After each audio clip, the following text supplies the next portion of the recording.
สบายดีทุกคนคลิปนี้อาจจะยาวได้เด้อเนาะมื้อนี้ลูกมาแต่เช้าตั้งใจมาที่บ้านโพนค่ำเนาะเพราะว่าบ้านเพิ่นเฮ็ดบุญใหญ่เนาะอันนี้แม่นเงินที่ว่าเอื้อยฝากมาใส่บัตรแล้วก็โมทนานำเนาะเอื้อยกกผู้อยู่เวียงจันทน์เนาะมาชมบรรยากาศนำกันเด้อทุกคนเด้อมาเริ่มต้นหอยเงินนำกันเนาะหอยเงินตัวนี้ออมใส่ผ้าซาดเด้อทุกคนเด้อแม่นใบ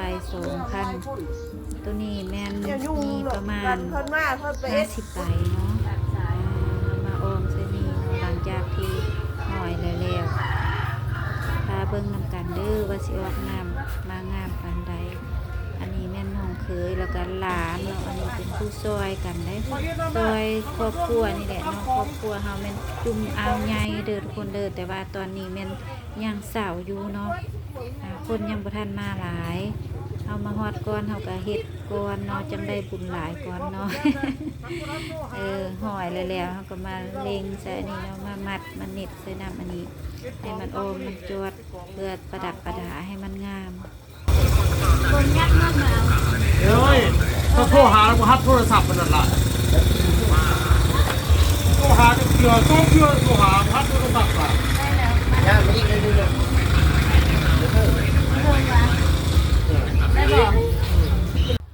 บัดนี้เนาะมาหอยเฮ็ดกันตุนนำกันทุกคนอันนี้แม่นเป็นของแม่เพิ่นเฮ็ดไปให้พ่อเฒ่าแม่เฒ่าผู้ที่ว่าล่วงลับไปหั่นแล้วอันนี้แม่นอายเนาะผู้อยู่กะสีบัดนี้เราจะไปส่งบัตรเลยทุกคนน้องบัตรได้บัตรอันอยู่วัดนั้นน้องได้บัตรนึงเราก็เอื้อเพิ่นฝากมาบัตรนึงเนาะแล้วก็เรามาส่งบัตรกันอันนี้เป็นบรรยากาศที่วัดคนขายเครื่องก็หลายเลยฟังเสียงดนตรีเพิ่นแล้วก็เป็นตาย้อนใจอยู่ได้แล้ว เฮาจิเอาซ่องมาส่งเพิ่นเนาะนี่แม่นซ่องบัตรบุญของเฮาอันนึงแล้วก็ของเอื้ออันนึงไปส่งเพิ่น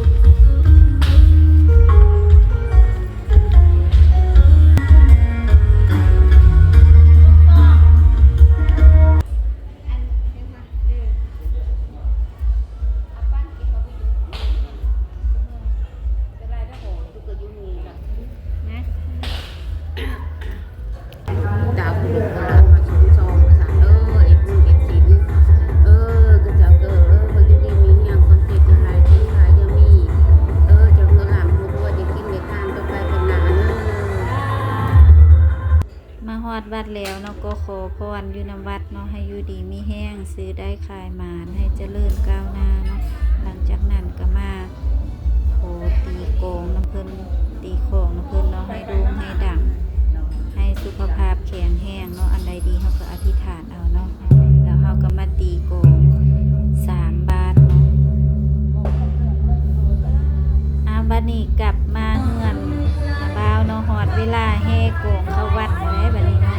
แห่โกงแห่พระศาสตร์วันนี้เอื้อยไอ้น้องหลายคนก็มาแล้วเนาะจุ่มอยู่นี่แหละผู้ใดเฮ็ดโกงให้ผู้ใดก็มีอยู่นี่เนาะเขียนลายซื้อติดอยู่นี่แล้วอันนี้แม่นมีแต่อายเอ้ยน้องเฮาลุงป้าเอาอายอย่างเนาะอยู่ทางใต้ทางเหนือก็พากันมามื้อนี้เนาะสิแห่โกงเข้าวัดแห่กันตุนเข้าวัดฮอพระศาสตร์เข้าวัดแห่พระศาสตร์เข้าวัดเนาะมาเบิ่งบรรยากาศนำกันเด้อทุกคนใ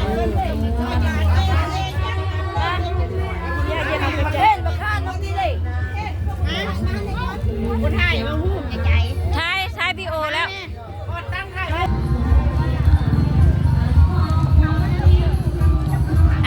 แห่กองแห่พระศาสตร์เข้าวัดเด้อโหเด้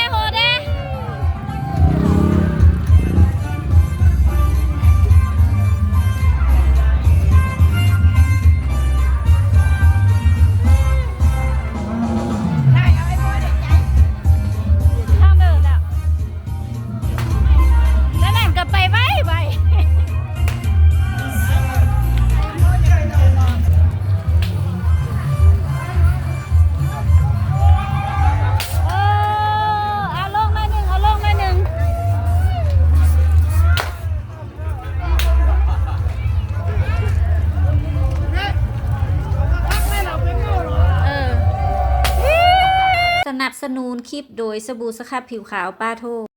เซตครีมคอลลาเจนหน้าใสคือทรงหนักเถอะเนาะเบื้องนี้เบย